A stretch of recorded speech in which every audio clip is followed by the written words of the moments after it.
And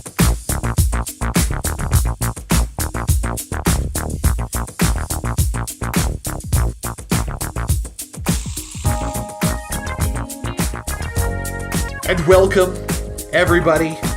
Another episode of Voyager, Please, a hateful voyage through the Delta Quadrant. I'm your host, Joseph. And I'm Peter. And Peter, I got a critical question for you straight out of the gate.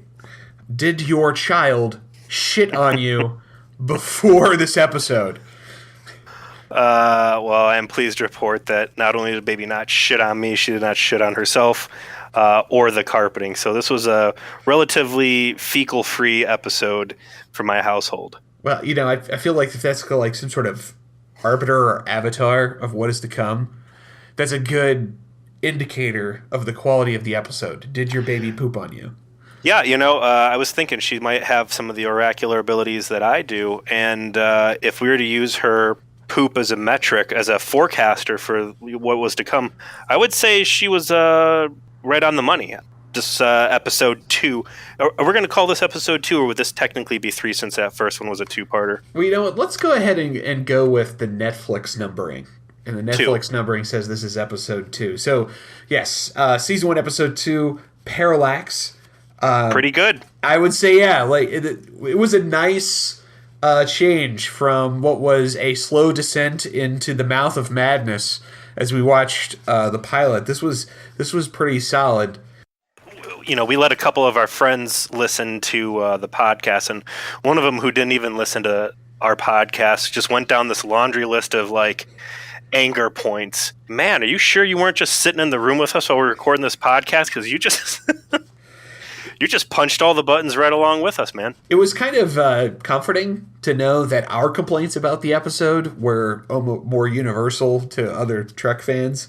Yeah. I as big a fan of this whole franchise I've been my whole life, I have never been to a convention, had really like in-depth conversations with a large body of Trek nerds, Trekkies, Trekkers, whatever terminology you want to use.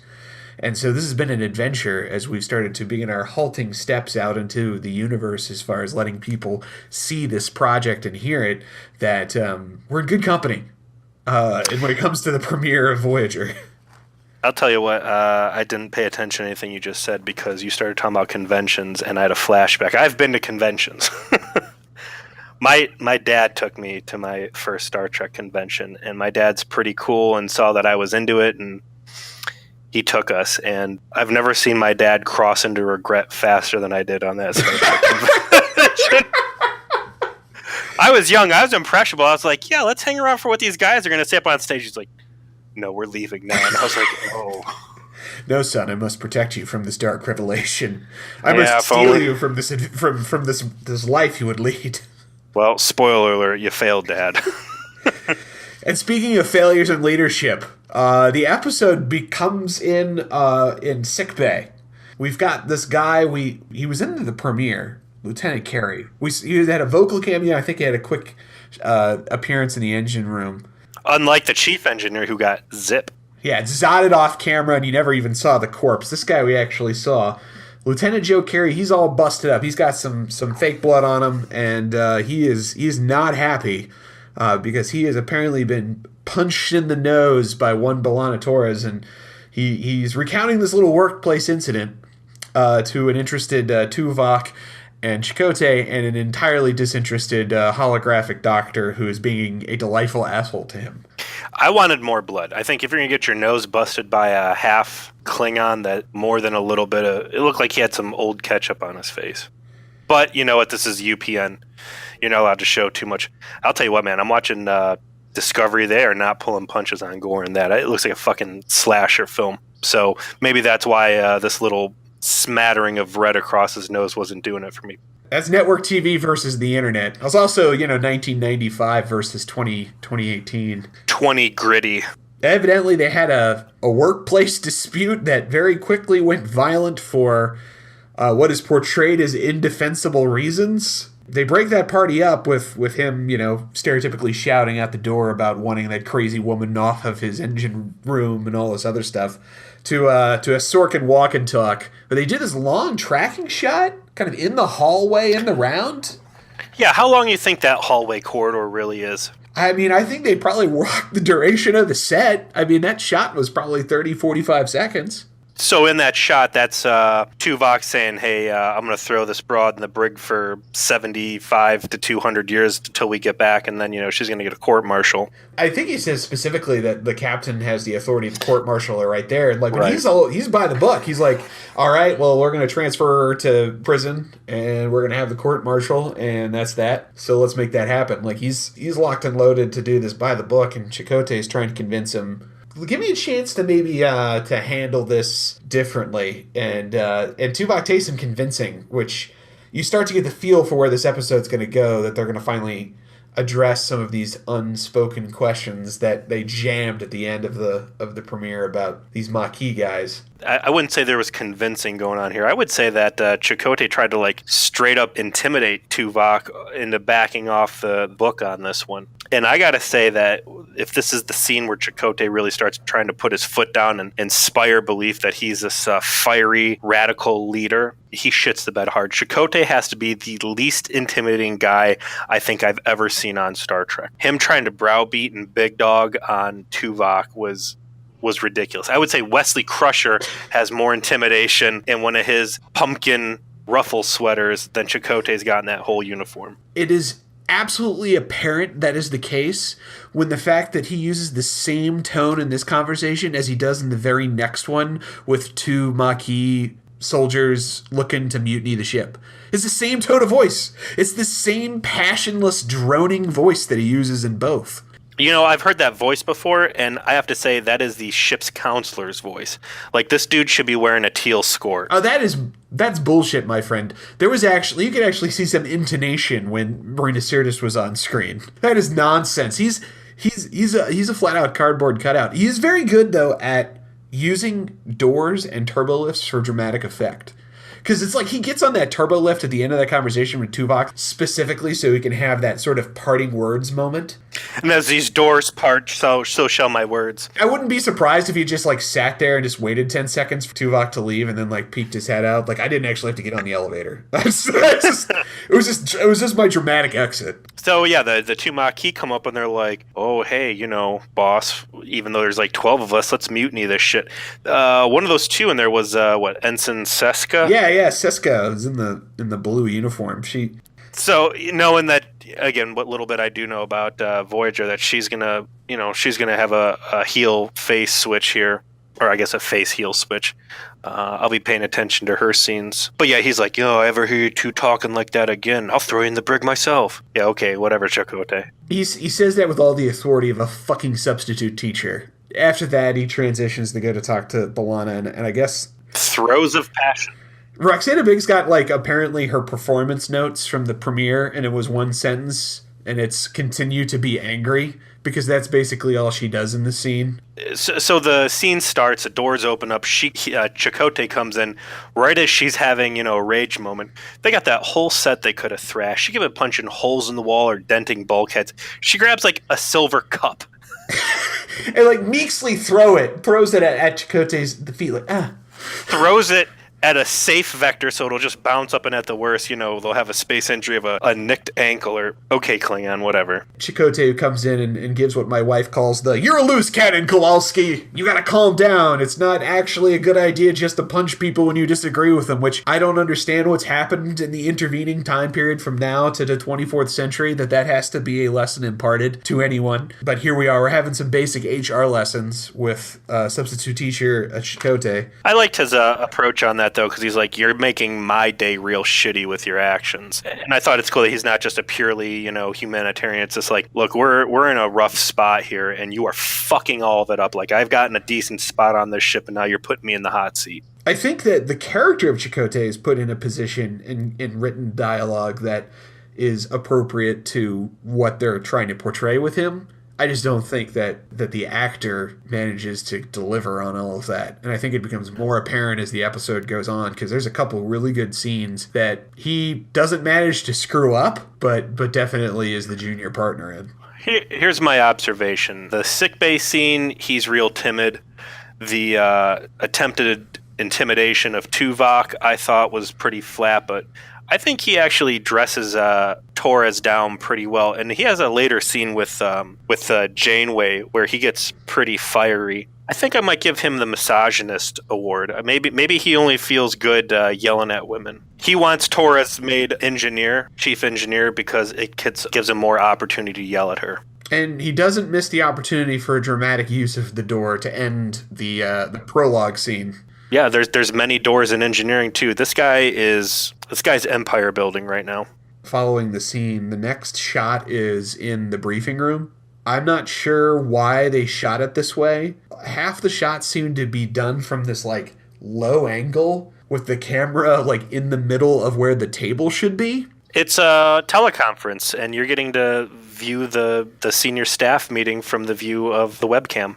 I don't know why they decided to shoot it that way, but that's what they did. And the green screen effect for the starfield behind Janeway is super bad. I don't know if it was noticeable to you, but it was super noticeable to us when we were watching it that her cut in on the green screen is very obvious. I wasn't even paying attention. I was more captivated by the fact that they have this huge ass room on this ship I would say that their meeting room is like 2 Enterprise D conference rooms put together with like this weird Triforce table, and it doesn't seem like a very good use of ship space to me. Really? I felt like that room was smaller than the D's conference room. It looks like they felt like the table was much smaller. Like they didn't have chairs for Snarf and the Child Bride when they show up. We'll get to that in a second. So they're having this confab over apparently the ship falling apart already. I don't know if they missed their 30,000-mile service before they left DS9. They only put $10 into the pump. I don't know what happened, but apparently the warp drive is starting to not work. They're running out of energy.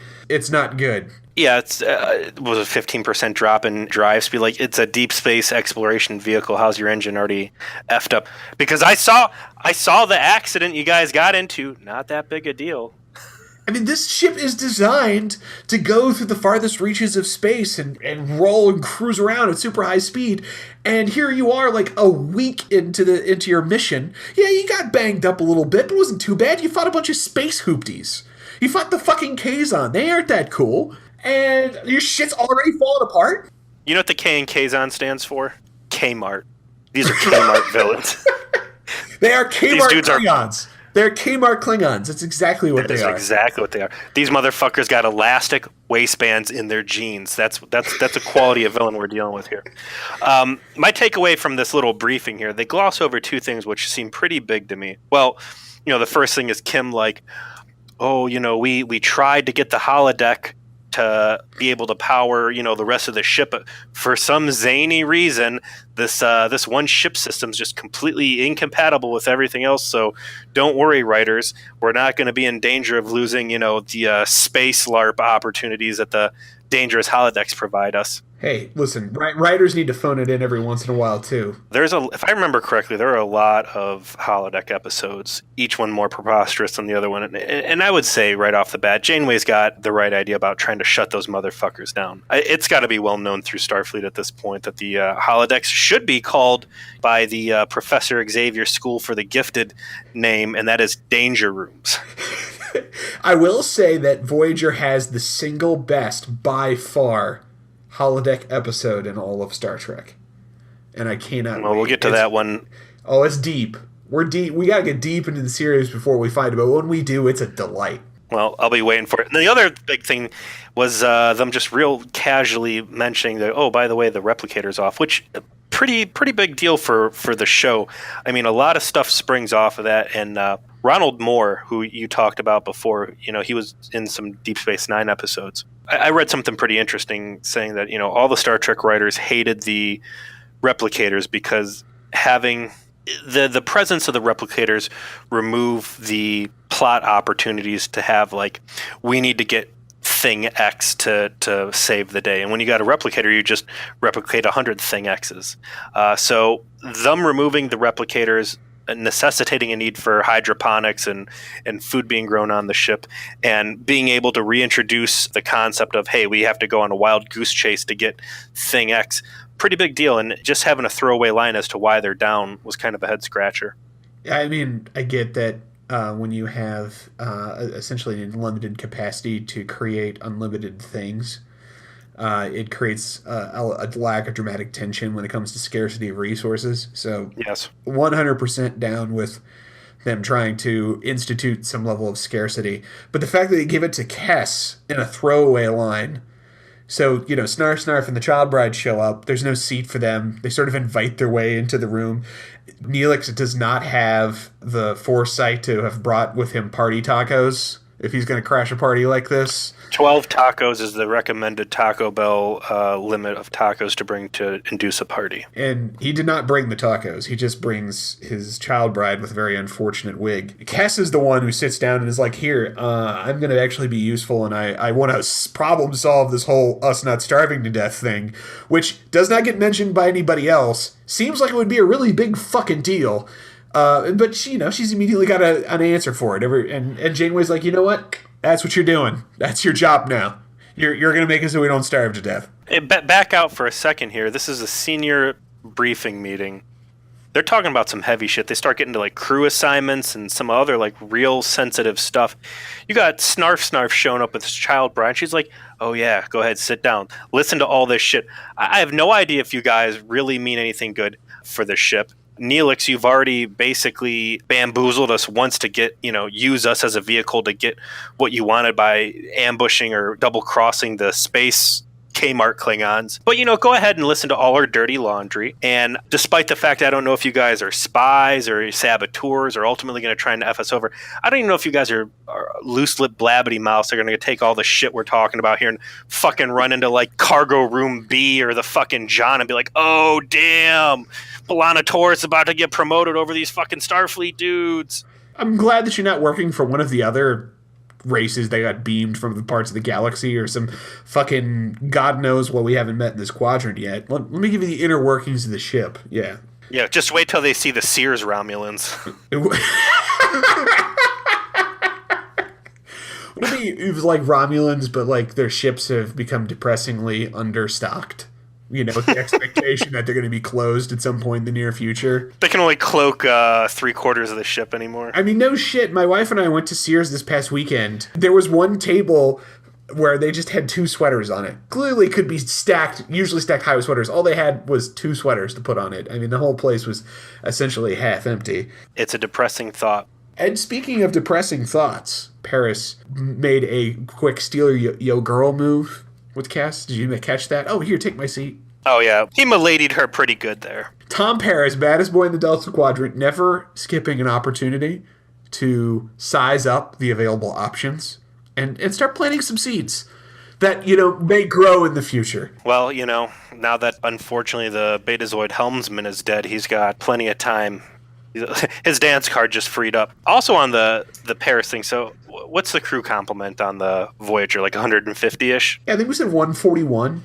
Nobody's got any medical training. That's why they're living and dying by the emergency medical hologram. And then the suggestion gets made, well, hey, let's make someone, the doctor's hands and eyes on these away team missions since he's stuck in the medical bay. Janeway's like, oh, hey, why don't we use Tom Paris? What was going on there? I mean, well, first of all, I'm going to jump back to your belief that she's got the hots for him. So maybe she's trying to give him some brownie points. Was that just an obvious, we need to have a reason why the helmsman is beaming down onto planet surfaces, so let's make him a medic? I mean, it does provide you with an opportunity to get him out of the pilot's chair and doing other things. It gives you some background on his character, helps him develop later on a little bit. I mean, I think you're right. I prefer the headcanon that this is Janeway, subtly find ways to help her side piece, Tom Paris. She wants to play doctor later on, and she's going to need someone who knows their way around latex gloves. Hey, I don't blame her, Tom Paris, a strong man. Well, he's a galactic bad boy. He's an intergalactic bad boy. I mean, I can see where the attraction would be, so I don't blame her. All right, so they wrap up this meeting with some suggestions that Taurus gets considered for this position of chief engineer, and Janeway's looking at Chakotay like, I don't think so, bro. And before they can really get any more into that, suddenly they run into some space turbulence, and they got yeah, I know, real fucking surprise in Star Trek. They hit they hit the space bumps, and they roll out to the bridge, and they find that they have run straight into a big old space hazard of some kind of weird glowy thing. You know, it's their first weird shit they found in the Delta Quadrant, aside from being beamed there in the first place. And aside from that underground mall. Aside from the LA mall that they found underground, yes. And it's a quantum singularity. I think it's a Class 3 quantum singularity, and they see that there's a ship that seems to be trapped on the event horizon. And being the cunning Starfleet do-gooders that they are, they immediately launch into a plan to save this ship. It's kind of in the distance. It's a little blurry, and they don't really know what it is. They can't get in touch with it. They see it's broadcasting. I'm going to call bullshit on that because, again, we're watching these on a high-def TV. These things have not been upscaled. It's the original 480 standard def. As soon as they showed the thing on there, I'm like, that's fucking Voyager. Like, that's very clearly an Intrepid-class starship. It was very clearly at least a Federation starship. It had the classic design. Like, I mean, I remember this episode well enough that I knew that was the plot. So it wasn't even a mystery to me, but... Well, I didn't know shit, and I saw that thing, and I was like, that is the fucking Voyager, and they're about to get into some fucking temporal bullshit here. Before we have that revelation, and it is supposed to be a revelation when it happens, Janeway decides that they're going to rescue the ship, and they're trying to troubleshoot for ways to do it after the easy stuff doesn't seem to work, and Chakotay makes a power play to get Torres involved, radios down, and says, hey... B'Elanna, you got any ideas on how we can save this ship? She's like, I got this crazy idea. And Janeway just kind of shoots him a glance, a challenging glance from this clear usurpation of the chain of command that he's just pulled by sort of injecting B'Elanna into the situation, and it sets up the next scene quite nicely. This scene here, when they encounter this thing, I would say there's two kind of, this one especially, eye-roll moments where it's just some direct talking to the audience with like, what's a temporal anomaly? And then Neelix pulling Kess off, and they wander off like, sometimes when a spatial hazard likes a Federation starship, the two come together in a dangerous quantum singularity and endanger everybody's life and blah, blah, blah, blah, blah, blah. It's like, okay, come on, let's get back to... I mean, this is what you decide to take a step away and do 30 seconds of expository dialogue about. This is the thing. Yeah. And it's also, like, I think the last scene that Neelix is in the whole episode is him trying to impress his child bride with his exploits in quantum singularities. Yeah, this is a shorty for him. And, again, two relative unknown quantities on their ship, open access to the nerve center command bridge without any second thoughts.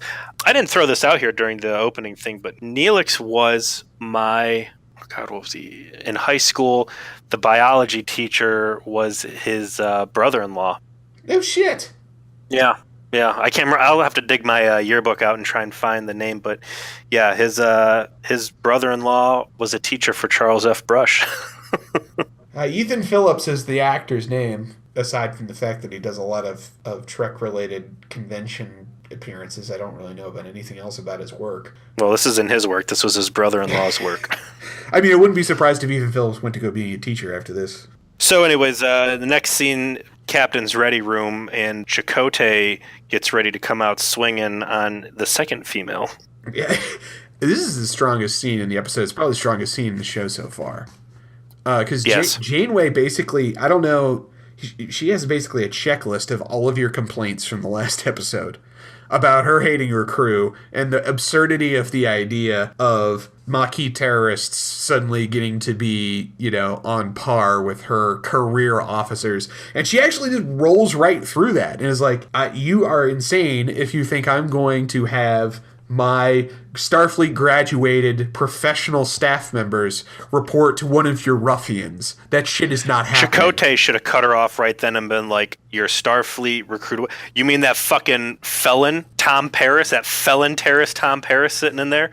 I think the only thing he manages to get out is the whole meek, like, what about me? You're asking him to follow me. And she's like, bitch, you're qualified. You actually graduated from the academy. You had Starfleet command experience. I can justify you being my first officer. You expect me to justify one of your, like, white trash hilljack terrorist friends suddenly being in charge of people who essentially have advanced degrees in the shit that they're doing? Give me a fucking break. It was a great scene because Kate Mulgrew just owns that dialogue and 100% lays out a compelling case for why Chakotay's crazy to think this is going to go down like this.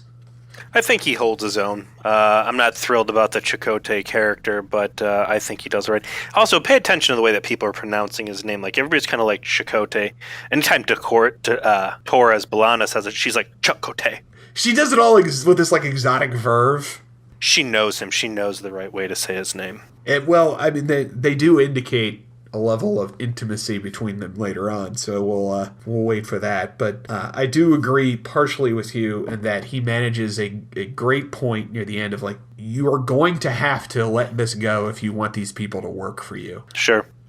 I want to kind of gloss through some other stuff. They start checking in. Kes goes in by the EMH. Has Robert Picardo's eyes always been kind of like cross-eyed? I don't recall that. I like that scene that he had with Kes. It's probably my second favorite scene, where showing his obvious annoyance at being summoned up to provide dirt, and starts bemoaning his status as now having to deal with everyone's bullshit. And he just kind of delivers on all this subtle emotion. Yeah, flip side of that, I thought Kes does a nice job starting to, like, humanize him right out of the gate and causing him to, like, question his own reasons for existence and, consider maybe there's got to be more to it. I think his eyes are crossed, or he's cross-eyed. It was really drawing me out, and it was something I never noticed before.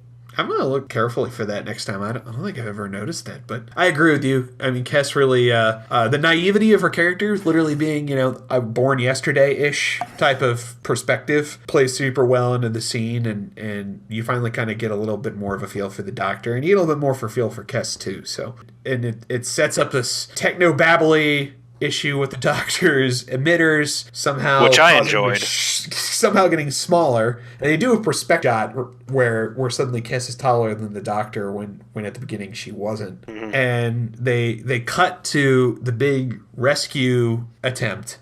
So before you jump off of that, Kes paying attention to the height. It's like Voyager is able to predict the future in 2018, where everybody on Tinder is height obsessed.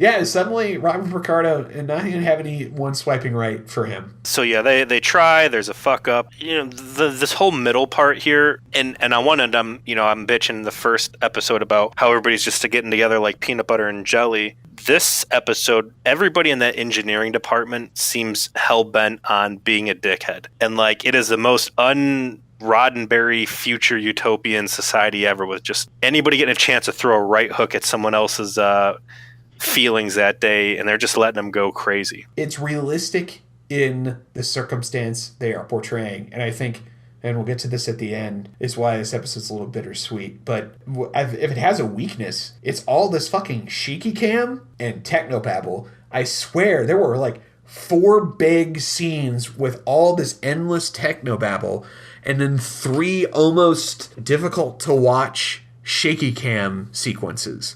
And this is the first constant shake for a minute, 2 minutes at a time moment as they're trying to break loose this quote-unquote mystery ship from the singularity. What this does is it drives home. So this this Voyager bridge, this is the biggest bridge you've seen on a hero ship so far, like in terms of surface space and height. Like this is a 3-level ship compared to, like, I think the Enterprise was 2. And it's cool. I like the abstract bridge design. I would really think that the crew might want to think about more railings or softer railings or handholds or seatbelts or something, because people are just getting tossed all over this motherfucker. You would think Federation starships would have some hand rails or some padding on things now, or maybe not consoles that explode. You would think that what the fuck is the Federation's version of OSHA doing? Like, I mean, how they not look through these accident reports and be like, okay, guys, we've got a problem when it comes to navigation consoles exploding and killing helmsmen. Look at these Q2 numbers. It's these neural gel packs. They're by old layman's terms, it might as well be called fucking C4. Yeah, I'm surprised this bridge doesn't actually feature, like, at the bottom of the stairs, like a pungy spike pit. The way they're shaking people and throwing them all over the place.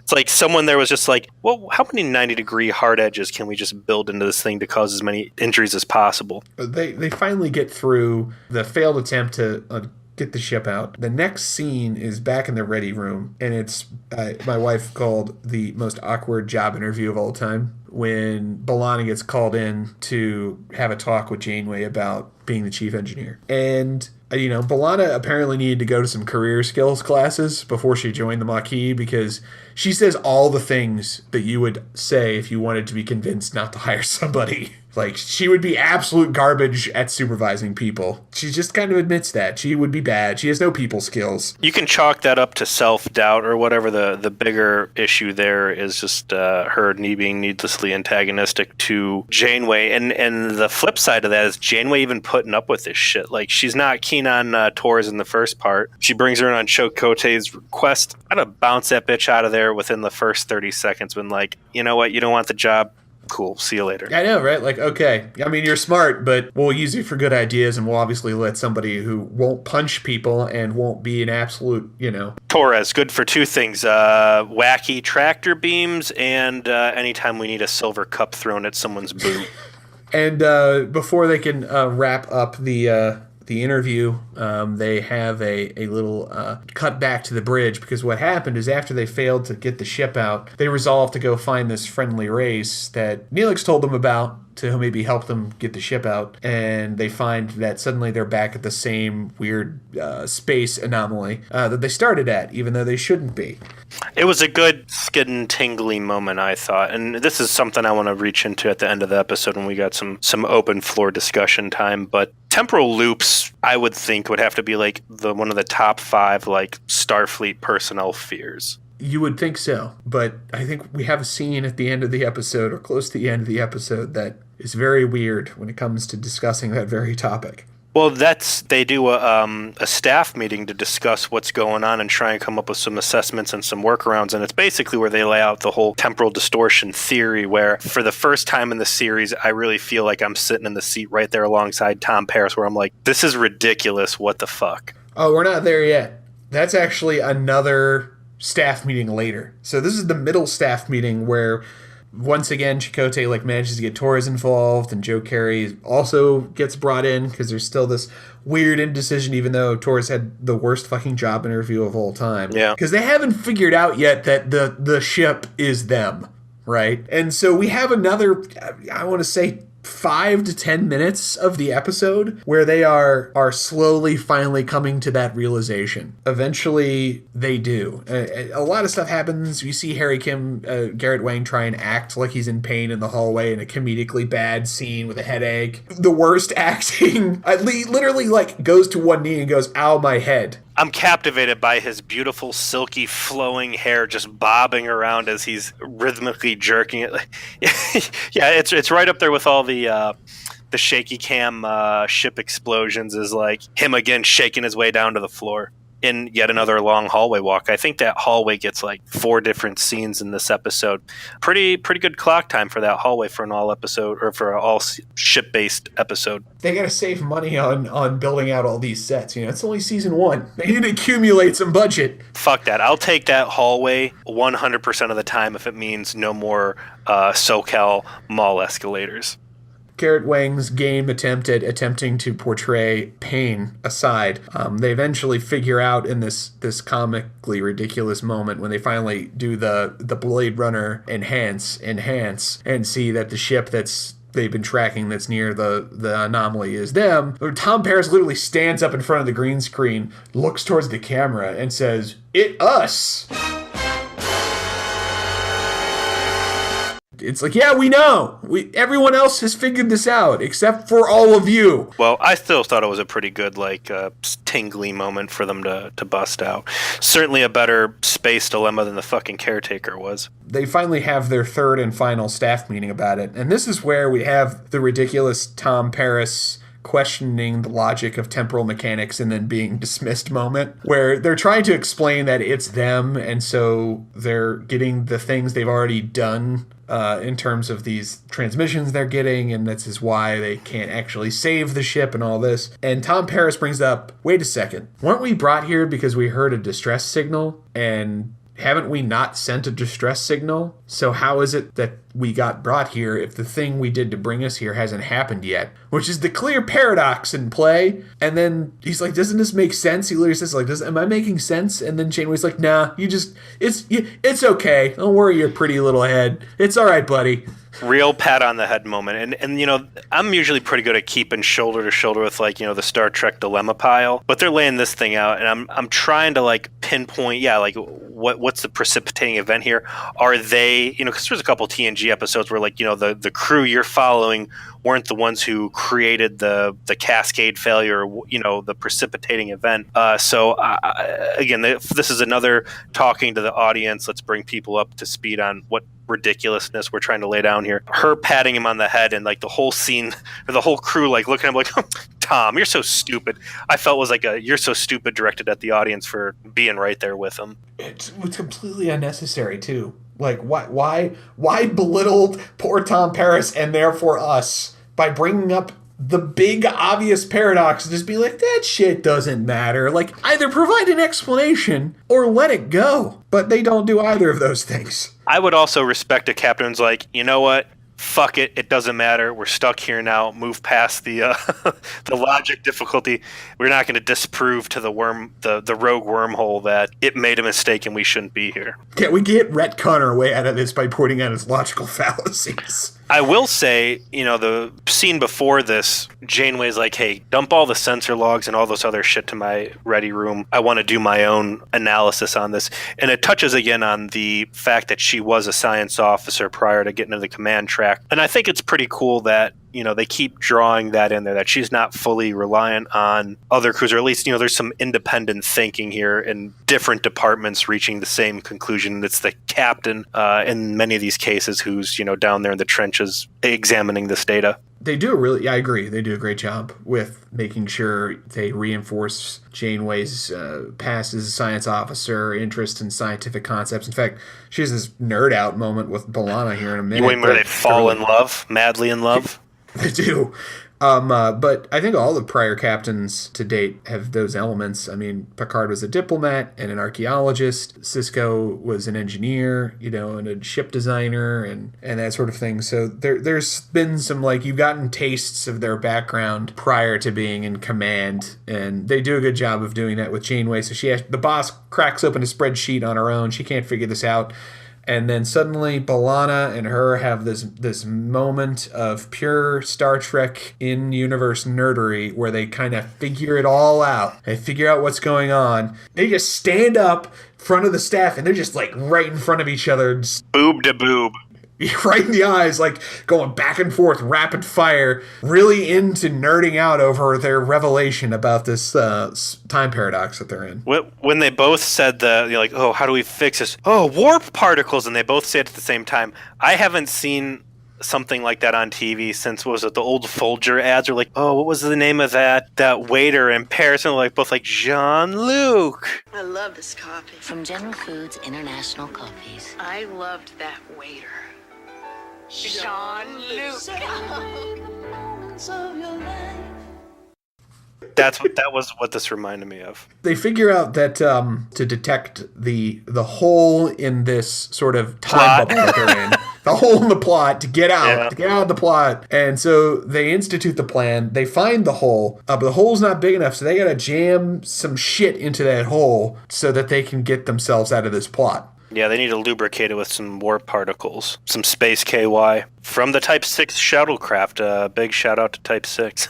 Was that a Type 6? It looked more angular. It looked like more like a Type 8. I was actually reading up on this today because I was so excited when I saw the Type 6 in the pilot. They're supposed to have a couple Type 6s, and then they got something called the Type 9, I think, which also functions as a Type 2, which has a little bit of that overbite. Oh, okay. And some stretched outness else. I don't know. I was looking on my phone. I meant to read it on the full screen, and unfortunately I didn't have time to go full nerd on it. Well, Type 2, Type 6, Type 8, Type 9, whatever shuttlecraft they're in, overbite, underbite, with a bunk bed or with the full suite in the back. The decision is made that B'Elanna and Captain Janeway are going to go out there and they're going to massage this hole open a little bit using their special techniques so they can get Voyager out, because they're going to keep Tom on the ship because he's got to fly it through the rather narrow opening to get out.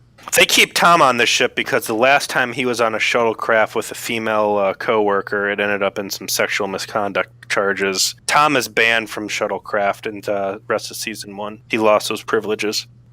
So they have more unlimited shaky cam on the shuttle as they institute the plan. It works, kind of, but they have a problem. The process of massaging the hole open has cut off their communications, and they are looking at 2 versions of Voyager, one that is real and one that would be a temporal shadow. And because now their communications have been cut off, they're not sure which one's which because Sensors is telling them both is real. And they have this debate about which one they're going to try and land in, as if they make the wrong choice, they're going to die, which didn't seem super urgent. Like, if they had just acted immediately instead of debating it, they could have tried both. But I understand the need to build some drama to give them a point of conflict where B'Elanna shows a little maturity in having a disagreement with someone, and it doesn't involve her throwing any cups at anyone's feet. I thought it was a good moment of trying to rationalize, because one Voyager was heading towards them, but was farther away. The other was facing the other way, but it was closer, and they couldn't choose, which the right one was. My point of observation is, well, which one has its landing bay doors open would probably be the one that's expecting you to return back and get out of there. But I thought there was some missed opportunity. I don't know.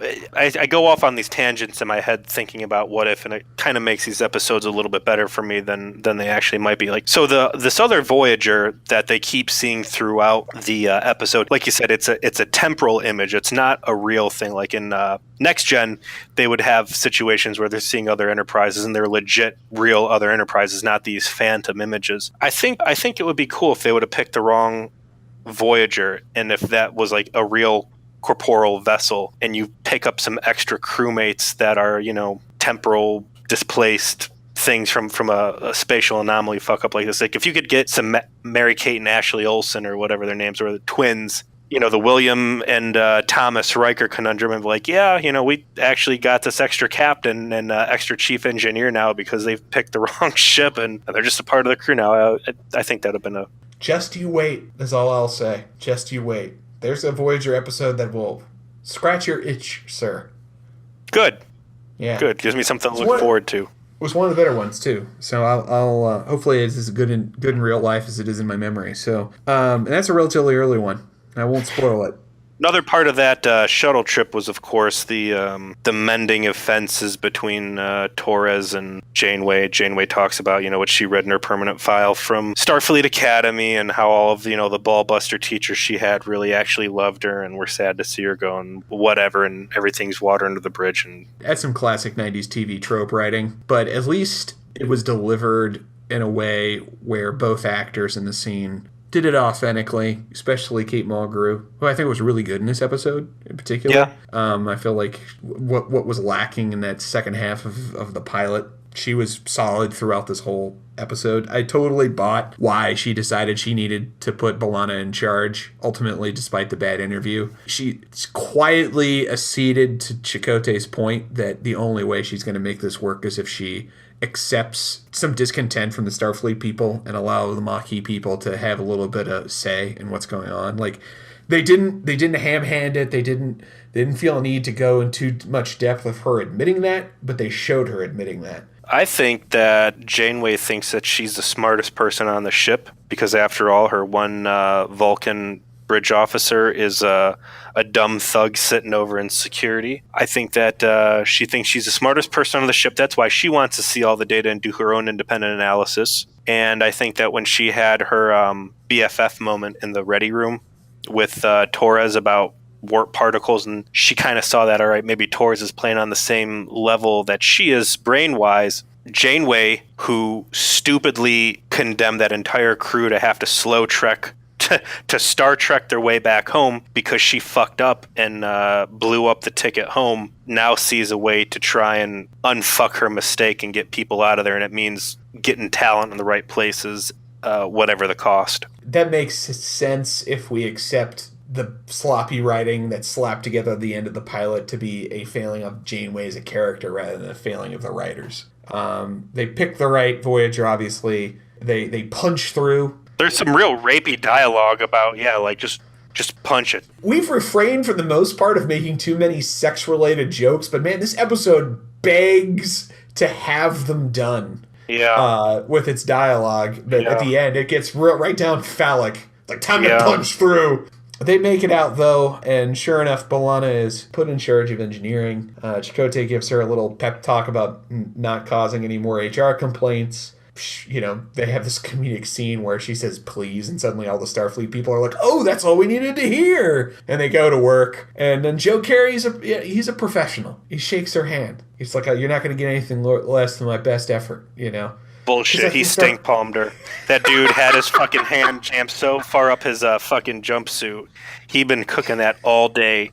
And when he says you're going to get my best, he means my best attempt to give you dysentery if a half Klingon can have it. There was a line of dialogue there at the end between Chakotay and Janeway, and what jumped out, you know, Chakotay's like, you know, if roles had been reversed and you were on my ship, would you have followed me? And she's like, oh, well, no, fuck you.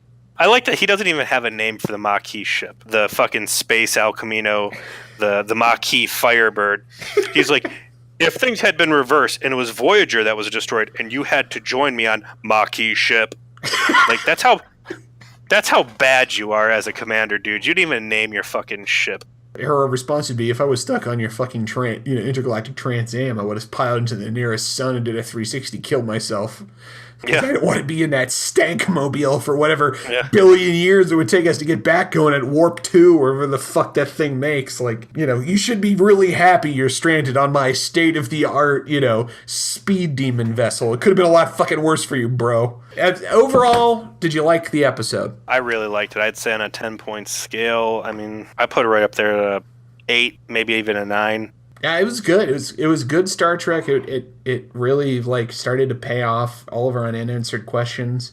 I've got 4 pages of note for the first origin story. This one, I mean, I got maybe a page at the most of notes. It was hard to nitpick this one. I have notes, but they're mostly like liked this thing. I give it maybe a 7.5, maybe a little lower than you do, just because I'm not keen on Robert Beltran's performance for most of it. I think everything with the Doctor was good. Everything with Kate Mulgrew was awesome. I feel like by the end of the episode, you know, Roxanne Dawson's starting to figure out how to play B'Elanna other than just angry and throwing cups at feet. And do you think these actors come into these roles and say, all right, this is what I'm building my character around, is like where the character ends up? Or do you think they over focus on the early flaws and it's why things feel goofy? I was interested in knowing why it is that B'Elanna feels so one-dimensional starting out, and sure enough, the actress has said in the past, like, I didn't know how to play this character when I started, so I just was angry. And it wasn't until we got, you know, I started getting some more like feedback than I knew where I was supposed to go with this. I really enjoyed the IT technical problems with the Doctor's holographic projectors, and you know the amount of IT shenanigans I've had to deal with, and just weird things where you're like, fuck it works enough now, just keep moving forward. Thinking of like some guy who's just getting distorted and turned into like this circus mirror creature because he was a low priority and it was working good enough really appealed to me. I do like that the Doctor is currently being portrayed as essentially a piece of furniture that is sentient and is displeased by being misused. Like, it's like a couch who's going to be really angry if you put your feet on him. And he will tell you. Because it's jarring to me because, like I said when we were doing our little promo reel, getting a feel for what we're going to do with this podcast, when I watched random episodes of Voyager in the past, they're always real late season episodes when he has a very different personality as his character. So it was jarring to see it, and it's actually kind of cool because of the nuance that you can see and the slow revelations he's having about being on and having this budding personality.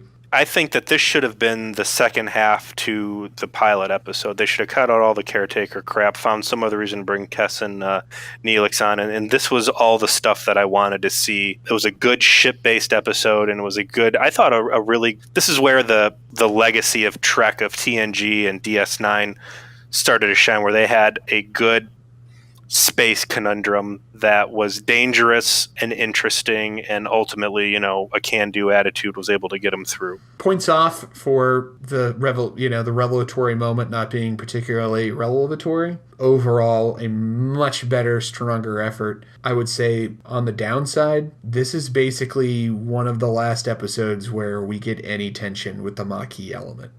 Aside from Seska doing what Seska does, which is almost separate. And then I think the actual season finale of season 1. And that's it. So I'm glad you enjoyed it, because we don't get a lot of this moving forward. So here's what I want to talk about, this little open floor part. So you're a dude and you're living in the future, and there's Starfleet. And I would ask you a question. If you were transported into the world of Star Trek and you were just a guy on Earth, would you go into Starfleet knowing what you know? I probably would. And I would because I think living in a utopian society with unlimited resources would become really boring if you didn't have something to really go out and do.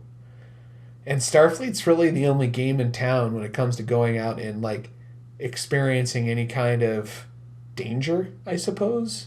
Yeah, I mean, if the game you're looking for is horrible disfigurement and fate's worse than death. Because I'm looking at this thing and I'm like, this temporal loop thing just seems terrifying. And I started thinking about the whole cosmology of the Trek universes and all the things that they've flown through and had a near miss on death. You're dealing with the Enterprise, you've got the flagship, you got the best of the best, and Voyager seems pretty well stocked on can-do attitudes with some very quick thinking or whatever, but space is just full of terrible shit. And I think if it wasn't for the upbeat attitude of Star Trek, I think you could make a really good space horror story out of the voyages of some sort of Star Trek. It's Event Horizon grade stuff pretty much every other episode.